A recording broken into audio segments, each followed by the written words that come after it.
As we are all now living under the Orwellian control of social media, it's worth asking, what is the net influence on society of social media? Because in my analysis, the very structure of what's out there in terms of Facebook and Twitter in particular is very destructive, even dangerous to society, a free society. And here's why. That's what this podcast is all about. So thank you for joining me. Mike Adams here, Health Ranger, the creator of Real.video, and of course the Health Ranger store. So what's wrong with the structure? Well, the structure, let's start with Facebook. The structure of Facebook leads itself to a mob mentality. It's a structure where you have so much contact with so many people that there tends to be a push toward mass conformity. And anyone who is an individual or who stands out and has their own thoughts or ideas is ostracized in near real time, at light speed, by the community of other people. The very fact that social media exists leads to more mob mentality and more conforming type of speech and behavior. And I would argue that that's bad for society. I would argue that society flourishes when we have more independent views or a diverse array of opinions and views and speech and so on. Speech diversity, cognitive diversity, these are things that help enhance society. The individual should be honored and dignified in a society, but social media doesn't honor the individual. Social media honors only the masses, the mob. And as long as you go along with the mob, then you're okay. You're upvoted and you're accepted and you're popular. But the minute you become an individual and start to think for yourself or speak for yourself or question the status quo, then you are penalized and ostracized. There's also a mass dumbing down. There's something about social media where it's feeding you ideas and information rather than you actively participating in the development of your own ideas that really leads to a mass dumbing down of the population. There was a recent study, and I don't recall which university published the study or what science journal, but it studied what happens to children when they engage in social media, and it found that even older children, 9, 10, 11 years old, that their mentality devolves to that of a 3-year-old when they use Facebook. A 3-year-old. It's because social media dumbs you down. Social media makes you stupid because the process robs from you the ability to, I would say the ability of self-discovery. Let's put it that way. Or self-expression. There's no longer any self-expression. It's just you parroting somebody else's ideas and then everybody else demanding that we all conform to those same ideas without tolerating any individual thoughts whatsoever.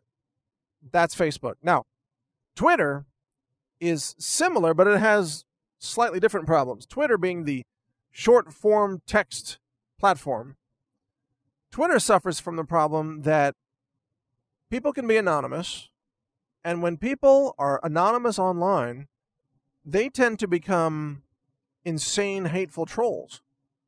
Like they're so full of anger, they say things online that they would never say in person to someone's face, but because they feel protected by the anonymity of the internet, they just spill out all this incredible hatred and vitriol across Twitter, and Twitter becomes then this cesspool. But it's more than that. It's also the fact that the short form of the text box, the length of a tweet, which used to be 140 characters, but it's longer now, it's still very short compared to the length that might reasonably be required to develop a thoughtful idea and communicate it to others. So in an era when there's so much information flying around, and we need to have more details and more facts in order to make informed decisions because the complexity of our society continues to increase. During all of that, Twitter dumbs us down to whatever it is, 250 characters, let's say, and says that all your thoughts, all your ideas have to fit in this box. And in the case of Twitter, it's both a figurative box and a physical box on your screen. It's like your characters have to fit in this box. But you also mentally, you got to fit in their box too, because if you don't fit in their box, then they're going to censor you. And let's talk about censorship for a second, because now the censorship on Facebook and Twitter, Google and YouTube is so intense that everybody knows that pro-liberty ideas are censored. Anybody who supports Trump is censored. Christians are censored. Free market ideas are censored.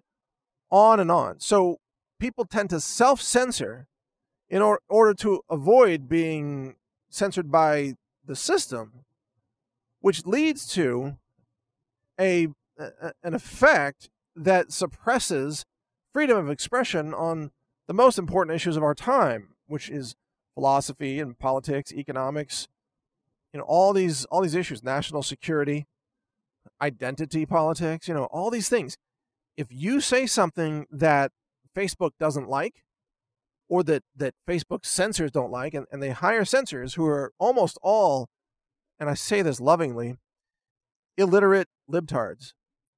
I mean, almost everybody who works for Facebook and Twitter and YouTube and Google are demented, radical left-wing, mentally ill individuals, almost without exception. So they censor you based on what they feel is hate speech. Well, what is hate speech to a leftist? Well, it's anything that the leftist doesn't want to hear. So if you say chromosomes determine biology, and you're born as either a boy or a girl, because that's Mother Nature, that's the history of human civilization, that's biology. And if there's a gay or a transgender leftist sitting there who's functioning as a censor, and they say, well, we don't believe that. We think you can wish and change your gender by wishing. Then they're going to ban you for hate speech. They're going to say you attack transgenders, you see. And they do this all the time. This is actually why Alex Jones got banned. They said that he was attacking transgenders. Oh, you mean by saying that people are born as males and females and not something in between? I mean, saying that Bruce Jenner is a biological man, not a woman. They, according to the left, that's hate speech, you see. So they ban you for those kinds of comments.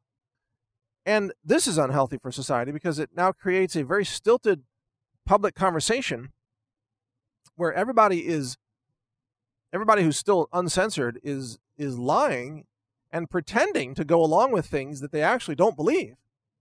So all of society then gets distorted, where you have an emperor has no clothes type of scenario where everybody's saying, oh my God, the emperor's flowing robes are beautiful. Yes, and transgender children, it's wonderful. It's so tolerant and inclusive. All these things. And, communism is so wonderful. It's just equality for everyone. And if you say those things, you will be embraced and accepted on Twitter and on YouTube and on Google. But if you disagree with those things, you will be censored. So then all these platforms become echo chambers of runaway libtardia. And by libtardia, I mean just the most incredibly stupid libtard ideas that you can imagine. Like communism, for example, thinking that if you just have the government steal everyone's property and confiscate everyone's wealth and make all economic decisions in a centrally planned format run by uninterested bureaucrats who are incompetent and illiterate, then society will be great. Like that's communism, right? And that's what Google supports. That's what Facebook supports. They're all commies at this point, right? Pro-communism. But those ideas are ludicrous. Communism doesn't work. There isn't a single example of it working. Socialism doesn't work. Look at Venezuela. It's in massive collapse. Even the president of Venezuela, Maduro, said that his socialist experiment has failed. I mean, that's a new thing. He's like, yeah, it didn't work. Okay, so why don't you restore free market conditions and let your people no longer starve to death? Well, because he doesn't want to give up power, you see. But the worst ideas in the world have to be protected by censorship, by censoring the opposition, you see. So communism is a horrible idea. The things that leftists believe are false ideas and bad ideas, but they are now the dominant ideas in the online realm because all dissenting views are censored and eliminated systematically by the censors who themselves are libtards, just like dumb as dirt libtards, like the stupidest people imaginable who work for Google, and this is what they do. They just sit around and they ban everything they disagree with. These young kids, mostly, usually like 20-something kids, and they sit around and they say, we want communism and we want socialism and we want open borders. Like, oh, you want all those things? Move to Venezuela, because they got exactly what they asked for there. They wanted the government to give them everything for free. They wanted equality and justice for all. They wanted the government to take care of them so they didn't have to work. And guess what? Oh, they're all starving to death. Huh. Interesting how that works. Maybe you should go check it out. But these are the people running the censorship brigades, so to speak, the book burning brigades at YouTube and Google and other platforms. So the only people who actually promote communism are people who have never lived under communism. Same thing is true for socialism. Anybody who's seen socialism doesn't want it, because it's a disaster. It's a horror show. It's a train wreck. It's bad. But this is what social media has become now. Advocacy for bad ideas. All the good ideas are censored. The bad ideas are embraced and propped up and given really monopoly position over the whole system. So I say, in conclusion, I say that we the people, meaning our federal government with the support of the people, we should not only arrest the executives of these tech companies for engaging in criminal racketeering, which they have done. It is a criminal racket, RICO Act violations. But we should shut down their operations because they violate the most fundamental protection of being an American, which is the First Amendment. If your company violates the First Amendment, systematically, in a malicious way, to silence half the country, and you have a dominant monopoly position, 50% or more of the market share in your space, and you censor people maliciously, I think that you forfeit your right to participate in our free society and to benefit from our society. And I think the government should literally yank the corporate charter for these companies. It should shut them down.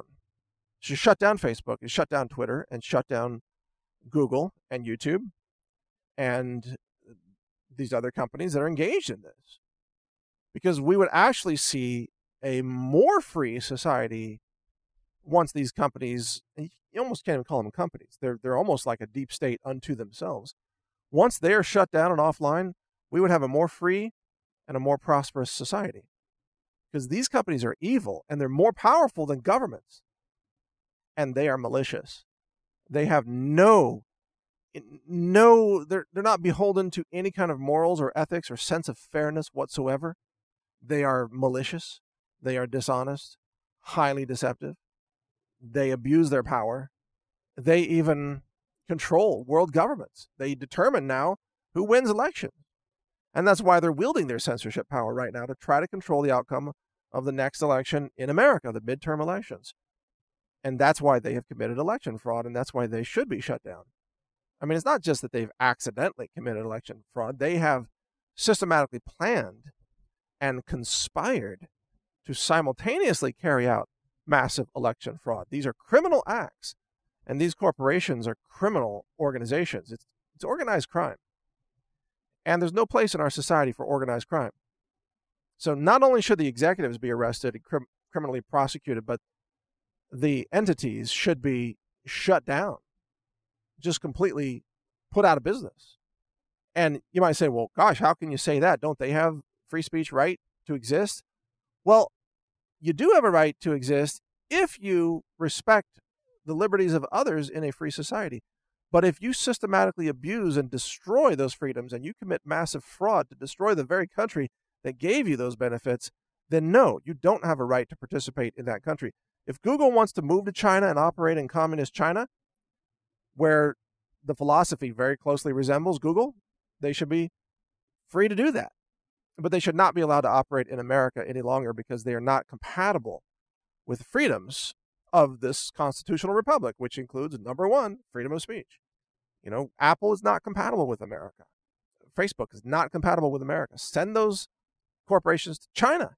And frankly, they're happier in China, you know, because that's, you know, a communist regime, total tyranny, Orwellian society. That's what they love. That's what they're trying to create in America. But we must reject them. So that's my take on it. You can watch more of my videos at real.video. Just go to real.video and search for Counterthink. That's my channel. And you can also hear my podcast at healthrangerreport.com. Thanks for listening. Learn more at healthrangerreport.com. Thank you for watching. If you want to support our mission, visit us at healthrangerstore.com for the world's largest selection of lab-verified superfood and nutritional products for healthy living. It's at healthrangerstore.com.